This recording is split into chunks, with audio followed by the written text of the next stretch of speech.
Hello student, welcome back to Kavita Maths classes. Please like, subscribe and share this video. We are starting chapter 5 Understanding Elementary Shape. Chapter 5 Understanding Elementary Shape Introduction Part A. अब understanding elementary shapes का क्या मतलब है, यहाँ पर shapes का मतलब है, यहाँ पर शेप्स का डिस्कशन करेंगे। Like line segment, angles, triangles, polygons, ये सारे यहाँ पर शेप्स हैं। तो this is introduction video. So first topic is measuring line segment. अब मेजरिंग लाइन सेगमेंट, किस तरीके से हम लाइन सेगमेंट को मेजर कर सकते हैं? By observation, by tracing, by using ruler and divider से। पर यहाँ पर लाइन सेगमेंट होता क्या है? लाइन सेगमेंट दिस वन, यहाँ पर टू लाइन ड्रॉ है, A and B and C and D. तो यहाँ पर जिसके एंड पॉइंट फिक्स होते हैं या एक्सटेंड नहीं कर सकते, दिस इज लाइन सेगमेंट। अब यहाँ से इसको यहाँ पर से नहीं बढ़ा सकते हैं, उधर से भी नहीं बढ़ा सकते हैं, तो इसके एंड पॉइंट फिक्स्ड होते हैं, तो इसे लाइन सेगमेंट कहते हैं। अब इसको मेजर कर सकते हैं लाइन सेगमेंट को तीन तरीके से। तो सबसे पहले मेजर करेंगे बाय ऑब्जर्वेशन से।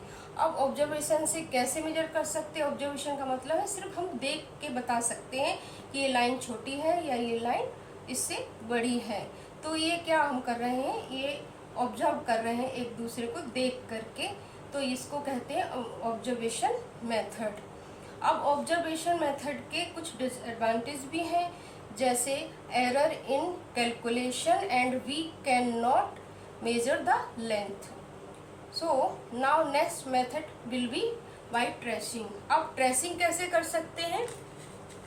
ट्रेसिंग मेथड से कैसे इसको पता लगा सकते हैं कि कौन सी छोटी है और कौन सी लाइन यहाँ पर बड़ी है। तो एक लाइन सेगमेंट को ट्रेसिंग पेपर पर ट्रेस करेंगे। सपोज करो ये जो लाइन है ए एंड बी, इस पर एक ट्रेस पेपर रखेंगे, उसको ट्रेसिंग करेंगे। फिर उस पेपर को दूसरी लाइन पर ट्रेस करेंगे। तो यहाँ इसका पॉइंट यहाँ पर आता है, तो ये लाइन अगर एंड पॉइंट यहाँ पर आता है तो इससे हमें पता चल जाएगा कि A B C D line से छोटी है, जिसको हमने ट्रेस किया है, तो वो लाइन छोटी होगी। तो एक तो ये तरीका है ट्रेसिंग मेथड से लाइन का पता लगाने का कि कौन सी लाइन छोटी है और कौन सी लाइन बड़ी है, पर ये एक लेंदी प्रोसेस है। अब आते हैं next, bye using ruler and divider. अब रूलर एंड डिवाइडर से कैसे करेंगे कि ये लाइन कितनी, रूलर एंड डिवाइडर से अभी तक ऑब्जर्वेशन और बाय ट्रेसिंग से तो सिर्फ हम देखकर या ऐसे बता सकते हैं लाइन छोटी है एंड बड़ी है, बट बाय यूजिंग डिवाइडर से इसका एक हमें मेजर भी मिलेगा इस लाइन का कि कितने सेंटीमीटर यहाँ इस छोटी है या कितने सेंटीमीटर ये इससे बड़ी है। तो रूलर से कैसे करेंगे? आप सभी जानते होंगे कि ये रूलर है, दिस इज रूलर। रूलर से जीरो से स्टार्ट करते हैं और जहाँ तक लाइन जाती है उसका एंड पॉइंट पर इस लाइन को रखेंगे। जैसे ये जीरो है, इसको इस वाली लाइन को दिस वन जीरो से स्टार्ट करेंगे और यहाँ रखेंगे, तो ये आया 9.5। तो ये हो गई 9.5 सेंटीमीटर। तो ये क्या किया, ये रूलर से हमने इसकी लेंथ को देखा कि ये कितने सेंटीमीटर है, तो 9.5 सेंटीमीटर। अब डिवाइडर से कैसे करेंगे? डिवाइडर होता है दिस वन, ये डिवाइडर। अब डिवाइडर से कैसे करेंगे? सबसे पहले इसकी जो फर्स्ट निडल है, इसको इस पे फर्स्ट पॉइंट पर यहाँ पर रखेंगे लाइन के, और दूसरा रखेंगे इस पॉइंट पर ऐसे। फिर इसको इस रूलर के जीरो से स्टार्ट करेंगे, इस रूलर से उसको रखेंगे इस पर ऐसे, और ये कहाँ पर इसका फर्स्ट पॉइंट जीरो पे रखेंगे निडल को, और सेकेंड रखेंगे जहाँ पर ये लाइन जा रही है। तो ये जीरो से स्टार्ट करेंगे, ये 7.5 सेंटीमीटर। तो एक मेजर हमें ये रूलर के हेल्प से भी मिल गया, और दूसरा हमें रूलर से मिला है, दूसरा हमें डिवाइडर से मिला है। तो इस तरीके से भी हम ये मेजर कर सकते हैं दोनों लाइन का। this by using ruler and divider method. So let's come to the other part.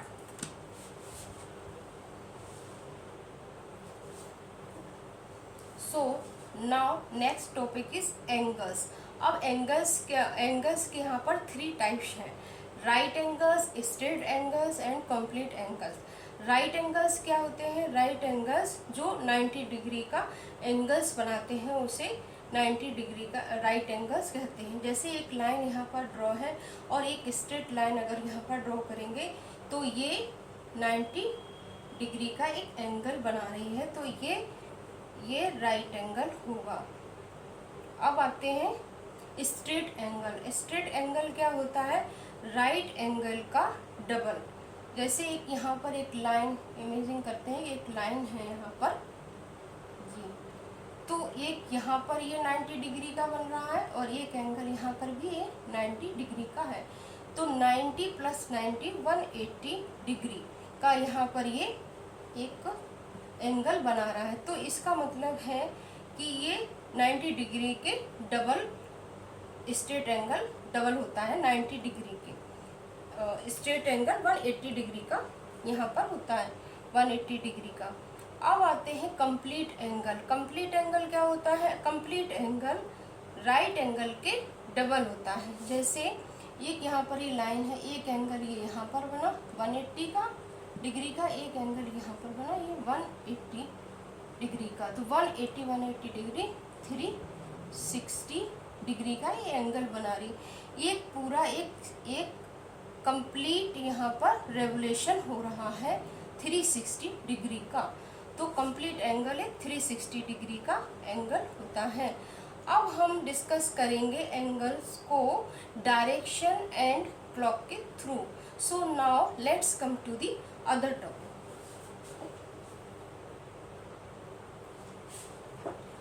अब यहाँ पर आते हैं एंगल्स डिस्कस करेंगे क्लॉक के थ्रू कि यहाँ पर कैसे राइट एंगल बनेगा, स्ट्रेट एंगल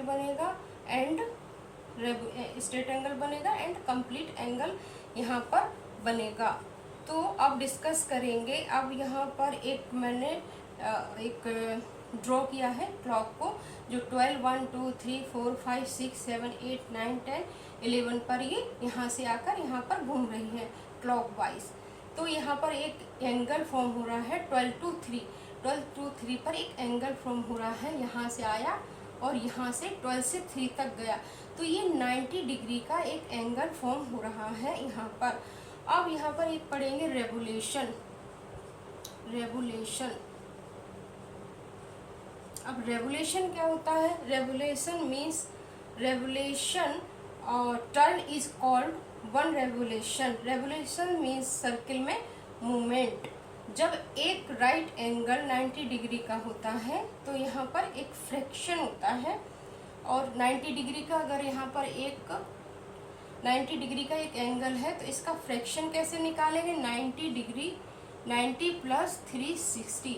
अब 360 यहाँ पर क्यों ले रहे हैं? 360 कंप्लीट एंगल है, तो 0 से 0 यहाँ पर हुआ और 9 1/4 आंसर होगा। यहाँ पर 1/4 एक फ्रैक्शन मिलेगा।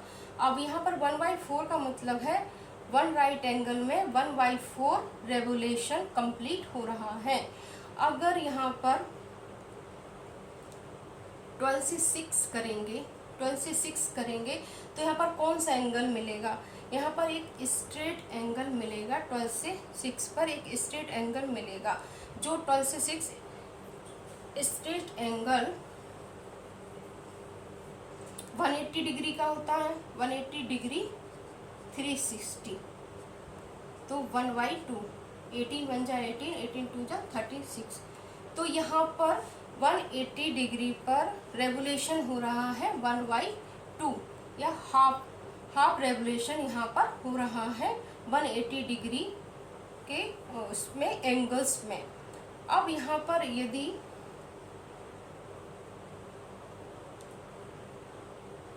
अगर 12 से घूमकर ये क्लॉक फिर वापस 12 पर आती है तो यहाँ पर क्या होगा, 12 से घूमकर वापस ऐसे 12 पर आती है, तो ये कंप्लीट रेवोल्यूशन यहाँ पर हो रहा है।